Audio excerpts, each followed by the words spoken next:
नमस्कार दोस्तों। 16 जनवरी 2016 को हमारे देश ने एक सपना देखा। वो सपना ये था कि भारत जॉब सीकर नेशन से जॉब क्रिएटर नेशन में बदल जाए, यानी कि भारत में जो लोग हैं वो जॉब मांगे नहीं बल्कि जॉब लोगों को दे। इस सपने को पूरा करने के लिए हमने एक प्रोजेक्ट शुरू किया जिसे हम स्टार्टअप इंडिया प्रोजेक्ट के नाम से जानते हैं।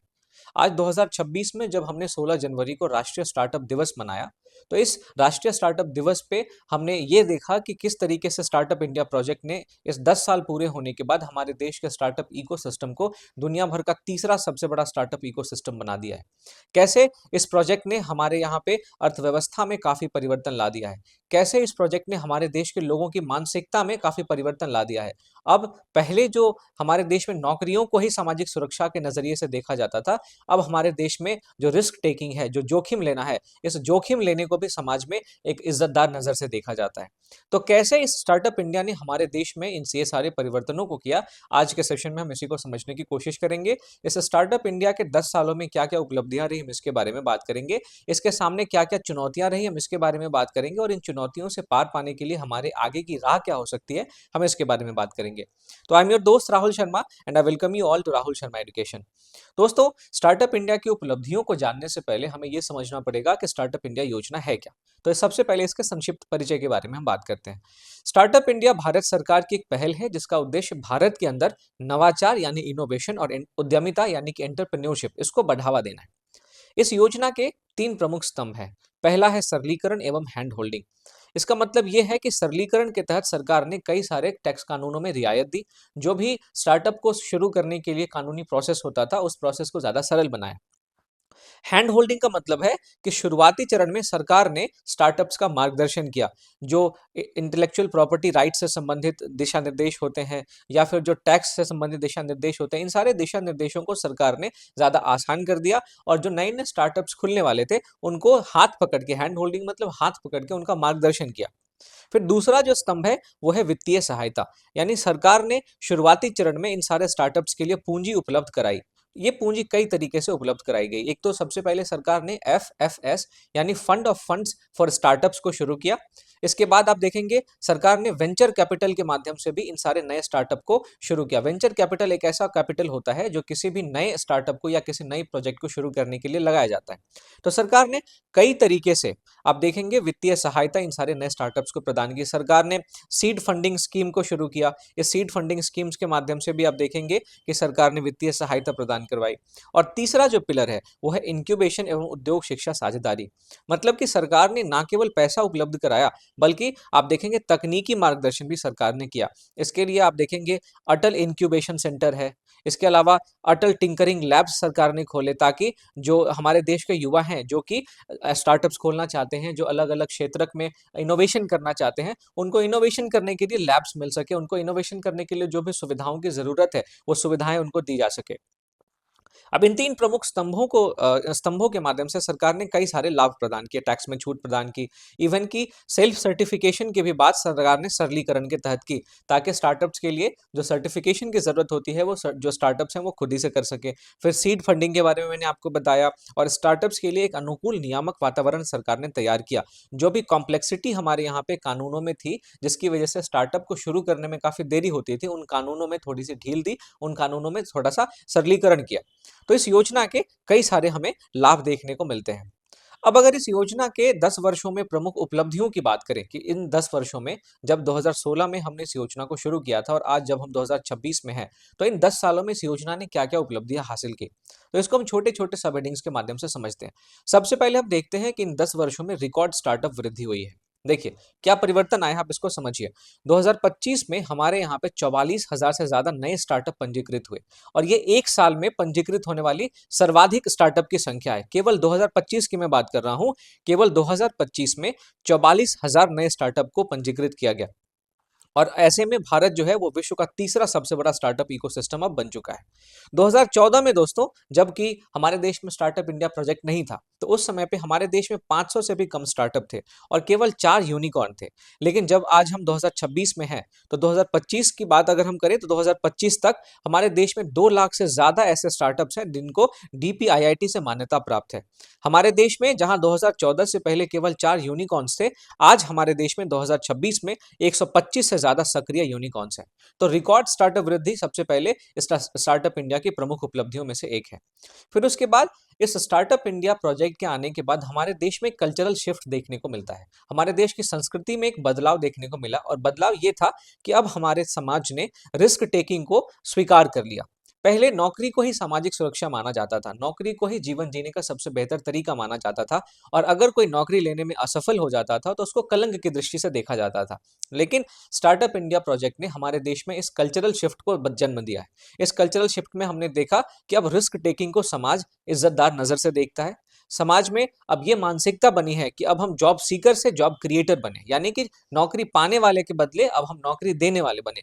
और साथ ही साथ स्टार्टअप इंडिया ने हमारे देश के मध्यम वर्ग में, हमारे देश के वंचित वर्गों में एंटरप्रेन्योरशिप का विस्तार किया है, उद्यमिता का विस्तार किया है। और जब ये सारे चेंजेस हमारे देश में आए हैं, तो हमारा देश जो अभी जनांकीय लाभांश की स्थिति में है, हम उसका प्रभावी उपयोग कर पाएंगे। हमारे देश में जो युवाओं की बहुत बड़ी संख्या है, जिसको हम डेमोग्राफिक डिविडेंड कहते हैं, पूरे विश्व में सबसे ज्यादा है। तो इस डेमोग्राफिक डिविडेंड का प्रभावी उपयोग हम तभी कर पाएंगे जब ये सारे परिवर्तन हमारे समाज में विजिबल होंगे। तो हमने दूसरा उपलब्धि इसकी क्या देखी कि जोखिम उठाने की जो संस्कृति थी उसमें हमारे समाज में बदलाव देखने को मिला। फिर हम देखते हैं कि सरकारी वित्तीय समर्थन और जोखिम पूंजी में काफी विस्तार हुआ है।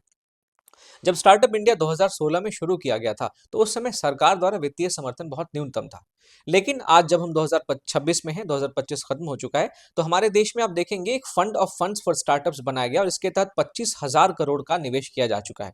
2025 में आपको फंड ऑफ फंड्स 2.0 भी बना, जिसमें 10,000 करोड़ रुपए हैं, जिसको 2025 अप्रैल में स्वीकृत कर दिया गया था। और इस 10,000 करोड़ रुपए को कहाँ निवेश किया जाएगा? इन 4 क्षेत्रों में: आर्टिफिशियल इंटेलिजेंस में, मशीन लर्निंग में, क्वांटम टेक्नोलॉजी में और डिफेंस एंड एरोस्पेस में। अब ये जो 4 क्षेत्र हैं, इनको हम डीप टेक क्षेत्र में जानते हैं, डीप टेक के क्षेत्र के रूप में जानते हैं। तो चूंकि आप देखेंगे ये सारे ऐसे क्षेत्र हैं जहां पे कोई भी नया डेवलपमेंट होने में काफी टाइम लगता है। यहाँ पे जो रिसर्च होता है और जो डेवलपमेंट होता है, उसमें रिसर्च डेवलपमेंट में काफी ज्यादा टाइम लग जाता है। तो ऐसे में चूंकि ये सारे के सारे क्षेत्र बहुत ज्यादा टाइम टेकिंग है, तो ऐसे में इन सारे क्षेत्रों में जो फंडिंग था वो बहुत मुश्किल से मिलता था। तो सरकार ने ऐसे क्षेत्रों के लिए पेशेंट रिस्क कैपिटल उपलब्ध करवाया। इसको हम धैर्यपूर्ण पूंजी के नाम से जानते हैं। यानी कि सरकार ने ऐसी पूंजी उपलब्ध करवाई जो पूंजी 5 से 7 सालों तक इन्हीं सारे क्षेत्रों में लगे स्टार्टअप्स को मिली रहेगी। उनको बहुत जल्दी रिटर्न के लिए परेशान नहीं किया जाएगा। तो जब पेशेंट रिस्क कैपिटल किसी भी स्टार्टअप को उपलब्ध कराया जाएगा, तो जाहिर सी बात है वो ज्यादा टेंशन फ्री होकर इन सारे जो क्षेत्र हैं वहां पे इनोवेशन कर पाएंगे, इनमें रिसर्च एंड डेवलपमेंट को अच्छे से ले पाएंगे। तो जो पहले हमें गेस्टेशन पीरियड की जो समस्या हमें अपने देश में देखने को मिलती थी, उस समस्या का समाधान सरकार ने पेशेंट रिस्क कैपिटल को उपलब्ध करवा के कर दिया। तो जो सरकारी वित्तीय समर्थन हमें स्टार्टअप्स को देखने को मिल रहा है, जो जोखिम पूंजी द्वारा जो जोखिम पूंजी हमारे सरकार द्वारा प्रदान की जा रही है, इसके क्षेत्र में भी हमें एक बहुत बड़ी उपलब्धि पिछले 10 सालों में देखने को मिली है। और ये हम fund of funds for startups के सेंस में समझ सकते हैं, और जो फंड ऑफ फंड्स 2.0 बना है, हम इसके सेंस में भी समझ सकते हैं। फिर आप देखेंगे कि पिछले 10 सालों में हमारे देश में जो स्वदेशी एआई है और जो विनिर्माण है, उस पर रणनीतिक फोकस काफी ज्यादा बढ़ा है। प्रधानमंत्री ने ये आह्वान किया था कि जो आर्टिफिशियल इंटेलिजेंस है वो भारतीय प्रतिभा के द्वारा विकसित किया जाए। भारतीय सर्वरों पर ही जो इंडिजिनस एआई सॉल्यूशंस है उनको होस्ट किया जाए। इसके लिए आप देखेंगे जो इंडिया एआई मिशन है उसको लाया गया। इसमें 38,000 से ज्यादा जीपीयूज जो है वो ऑनबोर्ड हुए। इसके अलावा हमारे देश में जो कंप्यूटिंग पावर है उसका भी लोकतंत्रीकरण कर दिया गया। तो जब पिछले 10 सालों में हमारे देश की इस मानसिकता में परिवर्तन आया कि हम अब अपने देश में ही आर्टिफिशियल इंटेलिजेंस को विकसित करेंगे, हमारे देश में जो आर्टिफिशियल इंटेलिजेंस होगा वो स्वदेशी होगा, तो इसका फायदा हमें ये देखने को मिलेगा कि हम अपने देश में डेटा संप्रभुता को बढ़ावा दे पाएंगे। अभी क्या होता है कि हमें फेसबुक और जो बड़ी बड़ी कंपनियां हैं जैसे गूगल है, इनके ऊपर हमें अपने डेटा के लिए निर्भर रहना पड़ता है। मान लीजिए अगर कोई भी क्राइम होता है, तो क्राइम से संबंधित किसी भी क्षेत्र से संबंधित, मान लीजिए जीपीएस का डेटा हो, तो ये जीपीएस के डेटे के लिए हमें जो दूसरे देश की कंपनियां हैं उन पर निर्भर रहता है। तो हमारे यहाँ पे अभी डेटा संप्रभुता आपको नहीं देखने को मिलेगी। तो जब हमारे देश में हमारे देश के लोगों द्वारा ही बनाए गए स्वदेशी एआई होंगे, है ना, तो इसके माध्यम से हम डेटा संप्रभुता अपना सकेंगे। साथ ही साथ जो रणनीतिक स्वायत्तता है वो भी हम अपना सकेंगे। इसके अलावा हमारे देश में आर्थिक सुरक्षा को भी काफी बढ़ावा मिलेगा जब हम स्वदेशी स्तर पर इन सारे क्षेत्रों में काम करेंगे। तो ये एक और उपलब्धि है जो स्टार्टअप इंडिया प्रोजेक्ट की है। फिर हम देखते हैं कि स्टार्टअप इंडिया प्रोजेक्ट ने पिछले 10 सालों में स्टार्टअप क्रांति में एक इंक्लूसिविटी को लेके आए हैं, ये समावेशन को लेके आए हैं। क्योंकि हमारे यहाँ पे 45% से ज्यादा स्टार्टअप्स ऐसे हैं जहां कम से कम एक महिला डायरेक्टर आपको देखने को मिलेगी। और इस तरीके से भारत विश्व का दूसरा सबसे बड़ा महिला नेतृत्व वाला स्टार्टअप इकोसिस्टम है। तो आप समझ सकते हैं कि किस तरीके से स्टार्टअप क्रांति में हमें समावेशन देखने को मिलता है। ना केवल पुरुषों के द्वारा स्टार्टअप्स को लीड किया जा रहा है, बल्कि महिलाओं ने भी अपना एक समान योगदान इस उद्यमिता के क्षेत्र में दिया है। अगर हम भौगोलिक विस्तार के संबंध में बात करें तो आप देखेंगे कि टीयर 2 और टीयर 3 शहरों और ग्रामीण क्षेत्रों में भी तेजी से जो है वो इन स्टार्टअप्स का विस्तार हो रहा है। और जब शहरों और ग्रामीण क्षेत्रों में इन सारे स्टार्टअप्स का विस्तार होगा तो जो स्थानीय समस्याएं होंगी उनके समाधान पर फोकस हो पाएगा। तो इससे क्षेत्रीय संतुलन बढ़ेगा, साथ ही साथ हमारे देश में जो विकास है वो समावेशी बनेगा। क्योंकि एक तरफ हम अलग अलग हम अपने समाज के सभी जेंडर को लेके चल रहे हैं, दूसरी तरफ हम अपने देश के अलग अलग क्षेत्रों को भी साथ लेके चल रहे हैं। तो इससे जो विकास है वो समावेशी होगा और जो क्षेत्रीय संतुलन है वो भी हमें बढ़ता हुआ दिखेगा। तो दूसरी इसमें एक और उपलब्धि हमने क्या देखी कि स्टार्टअप क्रांति ने हमें समावेशन का एहसास एक बार फिर से करवाया है। फिर हम देखते हैं कि ईज ऑफ डूइंग बिजनेस और हमारे यहाँ पे जो रेगुलेशंस है उसमें कई सारे सुधार पिछले 10 वर्षों में देखने को मिला है। जन विश्वास एक्ट की बात करें तो जो कि हाल ही में पास हुआ है, इस पर मैंने एक स्पेसिफिक वीडियो भी बनाया है। अगर आपको वो वीडियो देखनी है तो आप मेरे स्क्रीन पे जो राइट राइट कॉर्नर में आपको एक लिंक देखने को मिलेगा जन विश्वास विधेयक का, उस पर जाके आप इस वीडियो को देख सकते हैं। तो इस जन विश्वास एक्ट के माध्यम से 180 से ज्यादा अपराधीकरण वाले प्रावधानों का गैर अपराधीकरण किया गया। यानी कि अब जो लोगों के मन में पहले डर होता था कि कोई सी भी गलती करने पे वो उनका अपराधीकरण हो जाएगा, इस डर को हटाया गया है इस जन विश्वास एक्ट के माध्यम से और एक विश्वास आधारित शासन को बढ़ावा देने की कोशिश की गई है। फिर अन्य सुधारों में आप देखें तो सेल्फ सर्टिफिकेशन को शुरू किया गया है, साथ ही साथ स्टार्टअप्स के आसान मर्जर और उनके एग्जिट की भी व्यवस्था की गई है। साथ ही साथ इंस्पेक्टर राज में कमी की गई है, जो पहले बहुत ज्यादा कड़े नियमों के तहत स्टार्टअप्स को संचालित किया जाता था, उसमें थोड़ी सी रियायत दे दी गई है। इसके अलावा ईज ऑफ डूइंग बिजनेस के लिए आप देखेंगे हमारे यहाँ पे अटल टिंकरिंग लैब्स है, हैकेथॉन्स हैं, इंक्यूबेटर्स हैं। इन सब से हमारे देश में नवाचार संस्कृति को मजबूत करने की भी पहल पिछले 10 वर्षों में देखने को मिली है। तो एक और उपलब्धि ये है कि ईज ऑफ डूइंग बिजनेस में और हमारे देश में नियामकीय सुधारों में काफी ज्यादा हमें विकास देखने को मिला है। फिर आप देखेंगे कि इन 10 सालों में हमने कई सारे सेक्टोरल उपलब्धियां भी हासिल की है, कई सारे क्षेत्रीय उपलब्धियां भी हासिल की है। अगर हम डिफेंस एंड स्पेस सेक्टर की बात करें तो आईडेक्स से रक्षा खरीद में स्टार्टअप्स की भागीदारी काफी बढ़ी है। 200 से ज्यादा स्पेस स्टार्टअप्स जो को वैश्विक मंजूरी मिल चुकी है। तो ये हमें सेक्टोरल उपलब्धियां डिफेंस और स्पेस के क्षेत्र में देखने को मिलती है। फिर अगर हम ड्रोन सेक्टर की बात करें दोस्तों, तो ड्रोन सेक्टर में पुराने नियम को हटाया गया है। इस वजह से जो हमारे देश में ड्रोन सेक्टर में इनोवेशन है, जो नवाचार है, उसको गति मिली है। फिर साथ ही साथ जो government e market place portal है उसमें 35,000 से ज्यादा स्टार्टअप्स को या फिर स्मॉल एंड मीडियम एंटरप्राइजेस को इसमें शामिल किया गया है। इसमें 5 लाख से ज्यादा ऑर्डर लिए गए हैं और 50,000 करोड़ से अधिक का कारोबार इस पोर्टल के माध्यम से किया गया है। तो अलग अलग क्षेत्रकों में जो उपलब्धियां हमें पिछले 10 सालों में देखने को मिली है, उससे हमारे देश में सार्वजनिक खरीद में सुधार हुआ है और उससे हमारे देश में इन सारे क्षेत्रकों का अर्थव्यवस्था में जो योगदान है वो भी बढ़ा है। तो एक उपलब्धि फिर ये रही। अब हमारे देश में जो स्टार्टअप इकोसिस्टम है उसके सामने कुछ चुनौतियां भी है। अगर हम मुख्य चुनौतियों की बात करें तो उसमें सबसे पहले हमें यह देखने को मिलती है कि वैश्विक अनिश्चितता में फंडिंग को बनाए रखना। यानी कि दुनिया भर में जिस तरीके के सिनेरियोज अभी हमें देखने को मिल रहे हैं, एक तरफ यूएस और चाइना के बीच में ट्रेड वॉर चल रहा है, दूसरी तरफ हम देखते हैं कि रशिया और यूक्रेन के बीच में आपको लड़ाई देखने को मिल रही है, फिर यूएसए ने जिस तरीके से अभी वेनेजुएला पर आक्रमण कर दिया है, फिर यूएसए ने जिस तरीके से ईरान पर सैंक्शन लगा दिया है। तो जो वैश्विक उथल पुथल की स्थिति होती है उसमें इन सारे स्टार्टअप्स के लिए फंडिंग को बनाए रखना मुश्किल हो जाता है। तो ये एक हमारे सामने चुनौती है।